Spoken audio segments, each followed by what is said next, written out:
नमस्कार, न्यूज़ 18 के digital platform पर आपका बहुत स्वागत है। मैं हूं आपके साथ अंशिका पाठक। पहलगाम में हुए आतंकी हमले में बहुत बड़ा खुलासा हुआ है। खुलासा क्या हुआ है, जानकर आप चौंक जाएंगे। ध्यान से इस पूरे वीडियो को सुनिएगा, देखिएगा। जम्मू कश्मीर के पुंछ में आतंकी ठिकाना मिला है, जहां से 5 आईईडी बरामद हुए हैं। वायरलेस सेट और कपड़े भी मिले हैं। श्रीनगर जम्मू जेल की सुरक्षा बढ़ा दी गई है। सिक्योरिटी फोर्सेस ने सोमवार को जम्मू कश्मीर के पुंछ में आतंकी ठिकाना खोज लिया है। यहां 5 आईईडी, वायरलेस सेट और कुछ कपड़े भी मिले हैं। पुंछ के सूरनकोट में मारहोट गांव में यह ठिकाना मिला है। सुरक्षा बलों का कहना है कि यह आतंकियों के छिपने की जगह है। पहलगाम आतंकी हमले की जांच में बड़ा खुलासा हुआ है। अब सामने आया है कि हमले में शामिल आतंकवादियों को कमांडोज जैसी ट्रेनिंग दी गई थी। जम्मू कश्मीर की जेलों में बंद लश्कर-ए-तैयबा के आतंकियों से पूछताछ के दौरान यह खुलासा हुआ है। पहलगाम हमले में शामिल आतंकियों को पाकिस्तान के स्पेशल सर्विस ग्रुप यानी कि एसएसजी कमांडोज जैसी ट्रेनिंग दी गई थी। 15 से 20 ऐसे कमांडर कश्मीर घाटी में मौजूद हैं, जो विदेशी आतंकियों के छोटे छोटे ग्रुप्स को लीड कर रहे हैं। खुफिया एजेंसी के मुताबिक पाकिस्तान की खुफिया एजेंसी आईएसआई का मकसद भारतीय सुरक्षा बलों को भारी नुकसान पहुंचाना है। 3 बड़े हमलों में एसएसजी कमांडोज की भूमिका इससे पहले पाई गई। गगनगीर, इसके अलावा गांदरबल, 7 नागरिकों की हत्या, बूटा पत्थरी हमला, आर्मी के काफिले पर हमला, 2 जवान शहीद हुए हैं और 2 पोर्टर की मौत। पहलगाम हमले में जांच एजेंसियों को अहम सुराग मिले हैं। अब जांच एजेंसियों का फोकस एसएसजी ट्रेनिंग पाए इन तमाम कमांडरों की, दुर्दांत कमांडरों की तलाश पर है, जो घाटी में बड़ा खतरा बन चुके हैं।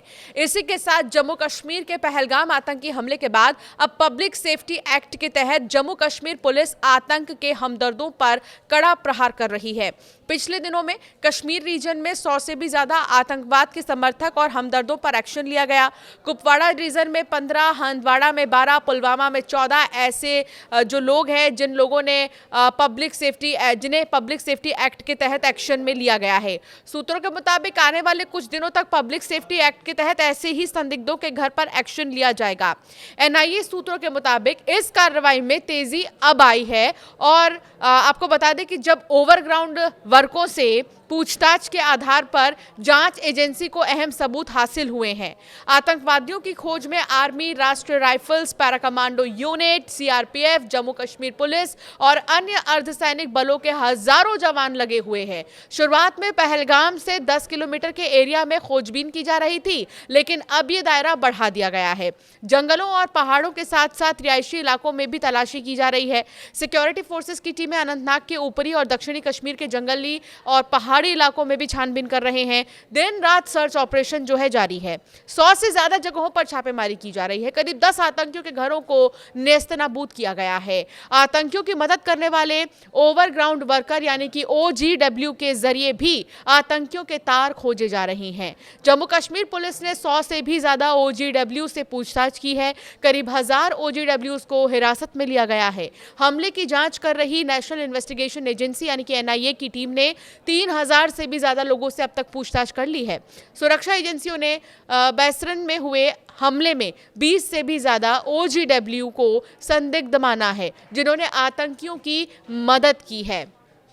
इस बरामदगी के बाद श्रीनगर सेंट्रल जेल और जम्मू की कोट बलवाल जेल की सुरक्षा बढ़ा दी गई है। इनमें कई आतंकी बंद हैं जो हमलों में मदद करते हैं। इंटेलिजेंस अलर्ट के बाद ये कदम उठाया गया है। एनआईए ने जम्मू की कोट बिलावल जेल में लश्कर के ओवरग्राउंड वर्कर निसार अहमद और मुश्ताक हुसैन से पूछताछ की। दोनों पहलगाम हमले के संदिग्ध हैं। दोनों को 2023 में डांगरी में हुए आतंकी हमले में भी गिरफ्तार किया गया था। इस हमले में भी उन्होंने आतंकियों की मदद की थी। शक है कि पहलगाम अटैक में भी दोनों ओवरग्राउंड वर्कर ने आतंकवादियों की मदद की थी। पहलगाम हमले के समय का एक और वीडियो सामने आया है। बैसरन घाटी से सिर्फ 5 किलोमीटर किलोमीटर की दूरी पर एक मार्केट है। इस मार्केट में लगे हुए सीसीटीवी में रिकॉर्ड हुए इस वीडियो को आप देखिए। सबसे पहले इस वीडियो में आप देखेंगे कि लोग कैसे भाग रहे हैं, भागते हुए लोग नजर आ रहे हैं और जो पैदल चल रहे हैं वो काफी तेजी से चलते हुए नजर आ रहे हैं। यह वीडियो रविवार देर रात सामने आई है। पाकिस्तान ने लगातार 11वें दिन सीज फायर तोड़ा। पाकिस्तानी सेना ने 4 से 5 मई की रात एलओसी के आसपास कुपवाड़ा, बारामूला, पुंछ, राजौरी, मेंढर, नौशेरा, सुंदरबनी और अखनूर इलाकों में फायरिंग की है। भारतीय सेना ने इसका जवाब दिया और हल्के हथियारों से फायरिंग की है। संयुक्त राष्ट्र सुरक्षा परिषद में आज सोमवार को भारत और पाकिस्तान के बीच बढ़ते तनाव पर अहम बैठक होगी। इसमें दोनों देश अंतर्राष्ट्रीय मंच पर अपना अपना रुख रखेंगे। पाक विदेश मंत्रालय ने कहा कि पाकिस्तान यूएनएससी को भारत की आक्रामक कार्रवाइयों, उकसावे और भड़काऊ बयानों के साथ सिंधु जल संधि को निलंबित करने की जानकारी देगा। बढ़ते तनाव के बीच रूस से इग्ला एस पोर्टेबल मिसाइलों की नई खेप भारत पहुंच चुकी है। छोटी और कंधे पर ले जाने वाली ये पोर्टेबल मिसाइलें ड्रोन और चॉपर को मार गिरा सकती हैं। 260 करोड़ की डील से हवाई सुरक्षा मजबूत होगी। फास्ट ट्रैक खरीद में सेना ने 48 दूसरे रॉकेट लॉन्चर, 90 बहुत कम दूरी के एयर डिफेंस सिस्टम का टेंडर भी जारी किया है।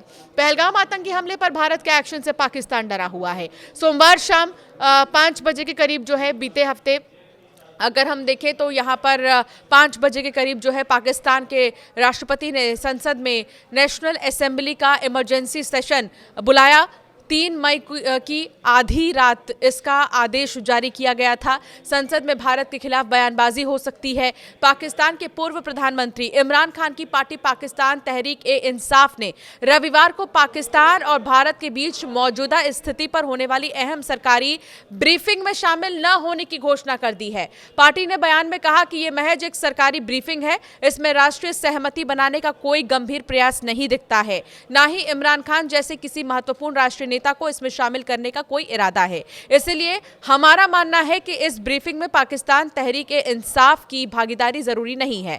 पाकिस्तानी मीडिया ने बताया कि ब्रीफिंग में सूचना मंत्री अताउल्लाह तरार और सेना प्रवक्ता लेफ्टिनेंट जनरल अहमद शरीफ मौजूदा राष्ट्रीय सुरक्षा स्थिति और पाकिस्तान और भारत के बीच तनाव के संदर्भ में सभी राजनीतिक दलों के नेताओं को जानकारी देंगे। रविवार को पंजाब के फिरोजपुर में सेना ने कैंट एरिया और सीमावर्ती गांव में ब्लैकआउट ड्रिल की है। इस दौरान रात 9 बजे से 9:30 बजे तक इलाके में अंधेरा रखा गया था। बिजली बंद कर दी गई थी। फिरोजपुर कैंट थाने के एसएचओ ने बताया कि रात 9 से 9:30 बजे के बीच में ब्लैकआउट किया गया। कई अधिकारियों के आदेश के अनुसार ही लाइटें पूरी तरह से बंद की गई थी। अगर कोई वाहन लाइट जला हुआ मिला तो उसे बंद कर दिया गया। पुलिस पूरी तरह से अलर्ट हो चुकी है। सभी चौराहों पर पुलिस बल तैनात भी है। ऐसे में जो कुछ सुराग मिले हैं अभी हाल ही में पुंछ में जो मिले हैं चीज़ें आतंकियों से जुड़े, वो एक बहुत बड़ा सबूत और वो बहुत बड़ी मदद कर सकते हैं आतंकियों तक पहुंचने के लिए और ये समझने के लिए कि पहलगाम में जो आतंकी हमला हुआ उसमें कैसे जो आतंकी थे उन्होंने हमला किया है, कैसे वो कम्युनिकेट करते थे एक दूसरे को और किन लोगों के शामिल होने की खबर है। इतना ही नहीं, बड़ी जानकारी तो ये भी मिली है जो आतंकी जिन्होंने पहलगाम में हमला किया उन्हें जैसे कमांडरों को, जैसे मिलिट्री पर्सन्स को ट्रेनिंग दी जाती है वैसी ही ट्रेनिंग दी गई थी और कमांडोज के द्वारा ही दी गई थी। अब ये कमांडोज कौन है, ये बड़ा सवाल बरकरार है। आपका क्या मानना है इस मामले में, हमें ज़रूर कमेंट कर बताएं।